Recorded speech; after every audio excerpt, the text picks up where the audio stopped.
Soc Dani Martínez, explico matemàtiques, algunes coses de forma vivencial i algunes altres de forma més tradicional. La meva web és danimartinez.eu, ben facileta. Aquí trobareu l'enllaç als meus canals de YouTube, en diversos idiomes, i el meu contacte i coses que vaig penjant. En aquest vídeo d'avui us vull explicar el criteri de divisibilitat per 3, és a dir, quan un número és múltiple de 3 i és divisible per 3. Mireu, aquí us he preparat la taula del 3. 3 per 1, 3, 3 per 2, 6, 3 per 3, 9, 3 per 4, 12, 3 per 5, 15... Hem fet tota la taula.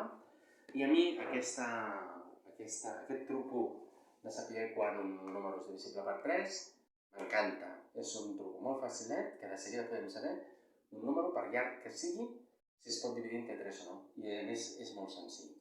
Mireu, pensem un número, per exemple el 216. Mira, si posem el 216 i volem saber si és divisible per 3, si és divisible per 3 vol dir que si jo aquest número el divideixo entre 3, saber si aquí em dona un número i el resta queda 0. Això és el que vull saber. Si aquest número es pot dividir entre 3 de manera exacta, o dit d'una altra manera. Busco un número que multiplicat per 3 em doni 216. Vull saber si hi ha un número que em doni exactament 216, sense quedar-se curt ni passar-se. Doncs bé, per saber si el 216 es pot dividir entre 3, l'únic que he de fer és sumar les seves xifres. És a dir, agafo 216 i sumo les seves xifres, els números que formen el 216. I mireu, 2 més 1 són 3, i 3 més 6 són 9. Si aquest número que em surt aquí està a la taula del 3, doncs aleshores el número original, el 216, es pot dividir entre 3 de manera exacta. O sigui que en aquest cas ja sabríem que el 216 es pot dividir entre 3. I no cal que fem la divisió.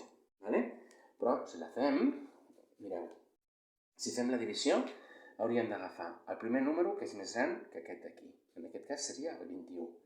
I ara buscaria un número que multiplicat per 3 em doni 21. Per fer-ho, com que tinc aquí la taula del 3, puc mirar si tinc el 21. Sí, el tinc aquí. Mira, 3 per 7 són 21. Per tant, si aquí poso un 7, puc fer 3 per 7, 21, fins a 21, 0. I ara baixo el 6. I ara busco un número que multiplicat per 3 em doni 6. Miro un altre cop la taula del 3, veig que el 6 el tinc aquí, que és 3 per 2. 3 per 2 són 6. Doncs aquí poso un 2. Faig 2 per 3, 6, fins a 6, 0. M'ha donat la divisió exacta. I ja sé que sí, que hi ha un número a la taula del 3, o sigui, hi ha un número que multiplicat per 3, que em dona 216, que és el 72. D'aquesta manera hem sabut que el 216 era divisible per 3 sense haver de fer la divisió. Simplement recordeu que heu de sumar totes les seves xifres i si el número que us dona és un número de la taula del 3, doncs ja ho teniu. Si us ha agradat aquest vídeo, cliqueu m'agrada, cliqueu la campaneta i subscriviu-vos. Moltes gràcies.